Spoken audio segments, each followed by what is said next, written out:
I stood in our driveway at 3 in the morning, the cold Seattle air biting through my jacket, staring at a flickering blue line on my phone screen that told me my entire life was a lie. The graph on the fitness app showed her heart rate hitting 130 beats per minute at 2:14 a.m., while she was supposed to be fast asleep in our bed 300 miles away. But I'm getting ahead of myself. To understand why that night destroyed everything, I need to take you back to where it all started. From the outside, Claire and I were the couple people used as a benchmark for a successful marriage. 10 years. We had the house in Queen Anne with the view of the Sound, the shared Google Calendar that was perfectly synced, and a Saturday morning routine at a little cafe called the Blue Heron, where the barista knew our names and our exact orders. I'm a software consultant, which means I travel to Portland or San Francisco about twice a month, but we always made it work. We had this thing, a good night ritual. No matter where I was, we'd FaceTime at 10 p.m., say our I love yous, and she'd tell me she was tucking in for the night. Claire had always been health conscious, but 6 months ago she leveled up. She bought one of those high-end Fit Pulse trackers, the ones that track everything from blood oxygen to precise GPS movement. She wore it religiously, even to sleep, to optimize her REM cycles, she said. I even joked that I was jealous of a piece of rubber and glass because it got to touch her skin more than I did. That should have been my first warning, but what came next was so much worse. The first crack appeared on a Tuesday in October. I was in Portland for a 3-day conference. We did our usual 10 p.m. call. Claire looked beautiful, if a little tired, wearing her oversized college sweatshirt. She told me she was exhausted from a long day at the marketing firm and was going to crash hard. Sweet dreams, honey, I told her. You too, Mark, she whispered. I couldn't sleep that night. The hotel mattress was like a slab of granite, and my mind was racing with project deadlines. Around 2:30 a.m., I reached for my iPad to check some emails. I noticed the FitPulse app icon was glowing with a notification. Because we shared a family account for our health data, part of our Get Fit Together New Year's resolution, I could see her dashboard. I opened it, thinking I'd see a flat line of resting heart rate data, prove she was sleeping soundly. Instead, I saw a spike, a massive one. Between 2:10 a.m. and 2:50 a.m., Claire's heart rate hadn't just risen, it had skyrocketed. It stayed consistently between 110 and 130 beats per minute for 40 minutes straight. My stomach did a slow, nauseous somersault. Maybe it was a nightmare. I knew people could have night terrors that caused physical stress, but then I looked at the steps tab. She hadn't just been lying there. She had recorded nearly 800 steps during that same window. If that was all I found, maybe I could have let it go. Maybe I could have convinced myself she was sleepwalking or had a sudden burst of midnight cleaning energy. But then I saw the GPS history. The FitPulse has a feature that tracks incidental movement if the heart rate stays elevated. I tapped the map icon, my thumb trembling. A blue dot appeared on the map of Seattle. It wasn't at our house. It was 3 miles away, in a residential neighborhood near Lake Union.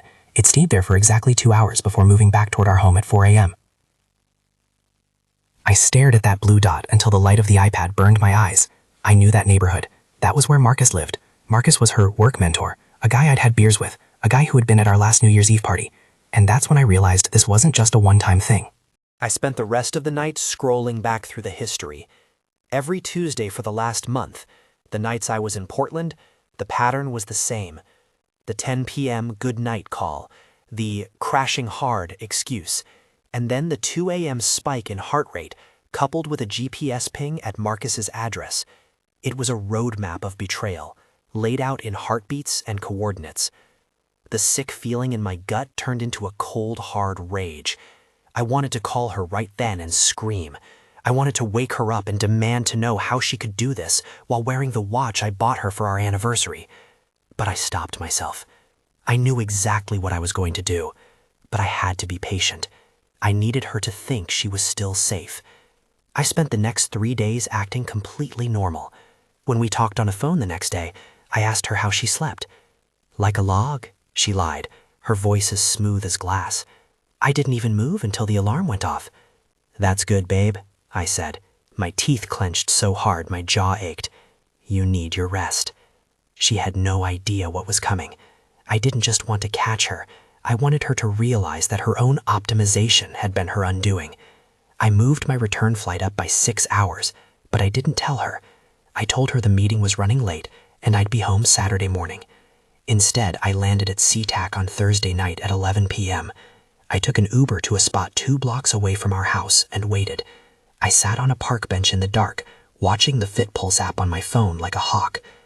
At 1:15 a.m., I saw the activity started notification. The blue dot began to move. I watched it exit our driveway and head toward Lake Union. I didn't follow her. I didn't need to. I had the destination. I walked to our house, let myself in, and sat in the dark living room. I didn't turn on a single light. I just sat there with my phone and her iPad. I felt like a ghost in my own home. I looked at our wedding photos on the mantle, the way she was laughing, the way I was looking at her like she was the only thing in the world that mattered. It felt like looking at a movie I'd seen 1,000 times, only to realize I'd misunderstood the ending. Around 4:15 a.m., I heard her car pull into the driveway. I heard the soft click of the front door, the rustle of her coat being hung up. She was humming a song, something upbeat. She stepped into the living room, heading toward the stairs, when I reached out and flicked on the lamp next to my chair. Claire screamed, a sharp, jagged sound that cut through the silence. She nearly fell over, clutching her chest, right over the spot where the tracker was probably recording another massive spike in her heart rate. "Mark?" she gasped, her face turning a ghostly shade of white. What are you doing here? You scared me to death. You said you were in Portland." "I was," I said. My voice sounded strange to my own ears, calm, flat, devoid of the heat I'd felt earlier. "But I decided to come home early. I missed you." She tried to recover, smoothing her hair, but her eyes were darting toward the door, then back to me. I just went out to get some aspirin. I had a killer headache, and we were out. I couldn't sleep." "At 1:30 in the morning?" I asked. "Yeah," she said, gaining a little confidence. "I've been having such bad insomnia lately. I didn't want to wake you if you were home, so I just drove around for a bit." I didn't say anything for a long moment. I just picked up the iPad from the side table and turned the screen toward her. The brightness seemed to blind her for a second. It was the map. The blue line was traced perfectly from our house to Marcus's street. "The pharmacy isn't on Westview Lane, Claire." The silence that followed was heavy, suffocating. I watched the color drain from her face in real time. Her mouth opened, then closed. Her hands began to shake, and she instinctively covered the fit pulse on her wrist with her other hand, as if she could hide the evidence that was already burnt into the cloud. I don't know what that is," she stammered. "The GPS must be glitching. You know those things aren't accurate, Mark. It's just a gadget." "It's accurate enough to know that your heart rate hits 130 beats per minute every Tuesday at 2 a.m., I said. I stood up and walked toward her. She backed away until she hit the wall. "Is that the insomnia, Claire? Or is that Marcus?" When I said his name, she crumbled. It was like watching a building implode. Her knees buckled slightly, and she slid down the wall until she was sitting on the floor, her face buried in her hands. The mentor excuse, the work meetings, the insomnia, it all evaporated in an instant. "It was a mistake," she sobbed into her palms. "It didn't mean anything. It was just, I was lonely when you were away, and he was there, and—" "You weren't lonely," I interrupted, my voice finally cracking with the weight of it. "You were calculated. You waited until my plane landed in Portland. You checked my location to make sure I was at the hotel. You did this for months, Claire. Every heartbeat is recorded. I can see exactly how much you enjoyed betraying me." I held the iPad out and swiped to the heart rate graph from that night. "Look at it. That's not a mistake. That's a choice." She looked up at me, her mascara running in dark streaks down her cheeks, her eyes wide with a desperate, pathetic kind of fear. She tried to reach for my hand, but I stepped back. The woman I loved, the woman from the Saturday mornings at the Blue Heron, was gone. In her place was a stranger who had turned our life into a series of data points and lies. "I want you out," I said. "Mark, please, it's 4 a.m. "I don't care if it's 4 a.m. or the end of the world," I said. And for the first time, I felt a surge of power. The victimhood was gone. I was the one holding the data. "You have 10 minutes to get what you need. I'll send the rest of your things to Marcus's house. I'm sure he has plenty of room." The divorce was finalized 3 months later. She tried to fight for the house, but when my lawyer presented the health data as part of a lifestyle clause in our prenup regarding infidelity, she folded. She knew she couldn't win against a machine that doesn't lie. I moved out of that house anyway. I didn't want the view of the Sound if it reminded me of the nights I spent staring at a blue dot on a map. I moved to a small place in Ballard, closer to the water, where nobody knows my name or my usual coffee order. The other day I went for a run.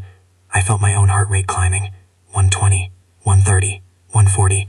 I looked down at my own wrist, at the new tracker I'd bought myself. I watched the numbers climb and felt a strange sense of peace. My heart was racing, but for the first time in years, it wasn't because of a lie.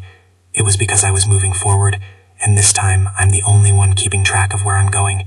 Claire thought she was optimizing her life, but all she did was give me the map I needed to escape her. I'm not bitter anymore. I'm just calibrated. And honestly, I've never felt more alive.